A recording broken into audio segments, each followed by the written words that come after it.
So yun mga kasang, no, after 3 days nawala ako dito sa bahay, mabuti naabutan pa natin. No, ngayon gabi umuwi kami.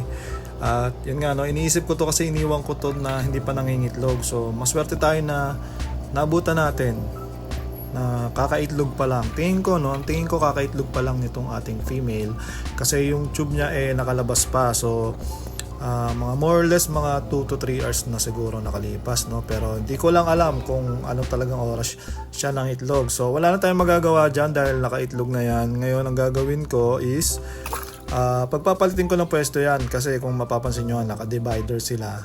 At hindi ko iniwan na magkasama yan kasi nga 3 days kaming nawala dito at hindi ko yan mababantayan. So para lang sure na walang ano sa kanila, walang bubugbog, hindi ko na talaga sila iniwang magkasama, nilagyan akong divider.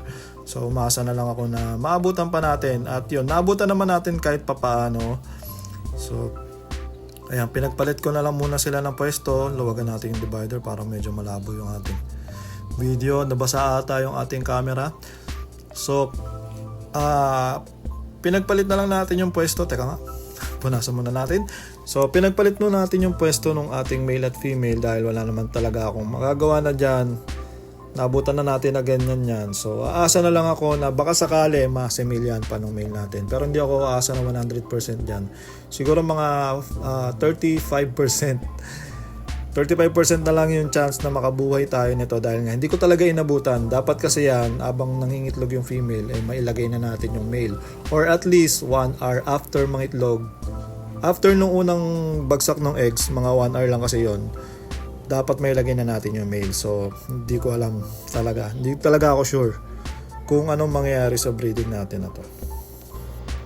So iiwan ko muna yung ating male hanggang bukas ng umaga. At hindi niya naman kinain yung mga eggs. Kasi yung iba pagka lagay mo pa lang ng male sa eggs kinakain na agad nila. So ito hindi naman niya kinain. Medyo nagtatago lang siya. At hindi ko alam, no, baka nasimilyahan na rin niya yan nung time na nangingitlog yung female, baka naglabas siya ng konting similya at baka inaabot naman yung male yung mga eggs natin kasi katabi lang ng divider. So yun mga kasang, no, umaga na. Ito na yung ating male na ilipat ko na dahil baka kainin ng male yung eggs natin. Kaya nung pagkagising ko pa lang, nilipat ko na siya agad at hindi ko na naisip na videoan yun. So wala namang kakaibang nangyari. Meron pa ring mga eggs. Yung mga eggs dito sa ating paitlugan, yun yung mga nawala. Siguro kinain ng male yung mga nakita niya eggs doon. Pero yung mga nasa sahig, yun naman yung madami, ay nandito pa rin naman. So yun nga, no, paulit-ulit ko sinabi sa inyo na hindi ako sigurado talaga sa breeding na to. May mga namumuti na palang mga eggs, pero hindi lahat. So magandang senyalis yan guys, no, pag may mga nauunang pumuti tapos hindi pumuputi lahat. Kasi possible yung mga hindi pumuputi buhay yon. So bibigyan pa natin kayo ng chance. Bibigyan ko pa kayo ng chance. Tignan natin kung mabubuhay ito. Siguro mga 40% ang aking tansya na mabubuhay yung mga eggs dyan. So marami akong nakikitang dumi, kailangan natin linisan yan dahil baka mabuhay yung eggs, malaman natin at least ready tayo. Ngayon ang gagawin ko is sasipon ko lang yung mga dumi at hindi ko muna lalagyan ng bagong tubig yung mga eggs natin. Tatanggalin ko lang yung dumi pero hindi ko muna papalitan yung nawalang tubig kasi minsan may rin yun,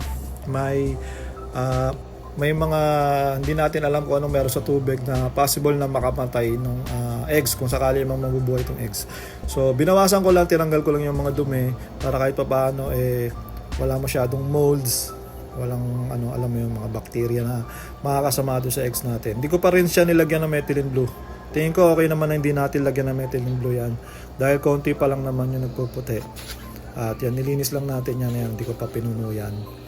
Tinitignan ko maigi, no, kasi baka mamaya makita na natin na mayroong mga magputi or mag black dot. Pag nagkaroon kasi ng black dot diyan, sure na yon na nasimilyan yan ng male. At yun nga, hindi natin sure kung umabot tayo doon. So yung mga kasang, no, binuksan ko yung flash natin para mas makita natin. Kaso hindi ko siya malapitan talaga kasi hindi natin pwedeng ilubog sa tubig yung ating camera. Baka masira yung camera natin, hindi naman to pang underwater. So naka-zoom lang yan, tinitignan ko, wala pa akong nakitang mata.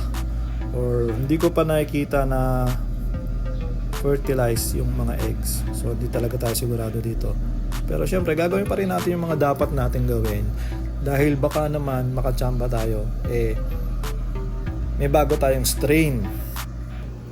So napansin ko na medyo may naiipong dumi doon sa mga pagitan ng eggs. So gagantuin ko lang yan para alam mo yun, ma-fanning natin yung mga dumi para mawala dyan sa eggs. Hindi naman mawawash out yung eggs dyan kasi nakadikit talaga yan. Nakadikit yan. Pag yung mga eggs na hindi nakadikit, yun yung mga mahihinang eggs yun. Usually hindi nabubuhay yung mga ganun. Pero yung mga nakadikit na ganyan, tingin ko naman parang magiging positive ata. Hindi ko pa rin sure, no? Wala pa rin kasi ako nakikita. So balitaan ko kayo sa susunod na video siguro, kasi haba yung video natin. Upload ko muna tong video na to, tapos sa susunod siguro pag gumalaw yan or mag molds, balitaan ko na lang kayo, alright? So yun mga kasang, no, 3 araw nga ako nawala kasi may schedule kami dito na nawala ng tubig ng 3 araw. Napakahirap talaga nun. So hold muna ngayon yung mga paninda natin, at ngayon nga bumalik ako. At ito na yung mga order sa akin. Yan, meron tayong papadala sa Binyan na 10 pirasong fry. Tapos meron pa ako sa Carmona, ito 3 pirasong selected na HB12 din yan, no? Lahat ng binibenta ko guys HB12, no? Kasi wala na akong HB11 at napakarami ng HB12 yan. May bumili rin sa akin ng Gapi na P-Dirt. Yan, 3 mail yung order niyan, kasama yan ng mga mga order natin na selected na fry.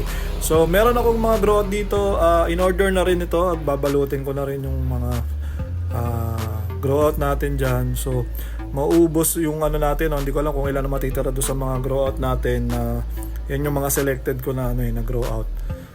At ayun, nagbebenta rin naman ako ng iba't ibang size fry, grow out, yung medyo malaki. Kung ano yung available dyan, lahat naman yan for sale dahil binibreed ko talaga yan para ibenta. So dyan nga tayo kumikita at extra income ko talaga yung mga isda ko. So available pa rin yung mga fry natin na wholesale, 510 pieces. Meron pa rin tayo dyan. Tapos ayun, update ko rin kayo doon sa ang bilis lumaki ng mga blue polar parrot dito. Yung lagay natin sa taas yan, ang bilis nila lumaki. Mas malaki kasi lalagyan nila, 20 gallons na long yan. So dyan ko ilalagay lahat ng mga blue polar na mabibreed natin. At ayun, no, nire-ready ko na yung mga papadala natin. Ito pa, meron pa akong malaking dito, yung mga growth natin. Ito, 1,000 talaga ang benta ko dyan. Pero para sa mga subscribers natin, sa mga nakafollow sa akin, 500 ko lang binibenta yan. So sa atin lang yan guys. Hindi ko binibenta sa hindi subscriber yun. Pag sa mga hindi subscriber, 1,000 ang benta ko sa mga ganun. So ayun, papaship na natin itong itong mga order sa atin. So humabol pa si sir, no, ng isang grow out pa. Discounted na ang price yan. Siyempre binigay ko lang yan ng 250 dahil umorder din siya sa akin ng isang set ng fry. Tapos dito sa sa Gentry meron din tayong papadala diyan, 2 grow out. Tapos yung isa daw ipapadala kay doon sa Bataan. So ayan, papadala natin yan doon. At ayun nga, konti na lang yung ating mga grow out dito. At yun, yung mga nasa Binyan kukunin ko na yon. At yun nga pala, meron akong ibabalita sa inyo sa next video siguro. Pupunta ako doon sa Binyan. Ayun, pag-usapan natin yung farm. At sa iyo mga kasang, no, marami pa akong pambenta dyan. PM nyo lang ako sa aking Facebook page, Hendrix Backyard, no. Tapusin na natin video na to. Peace out!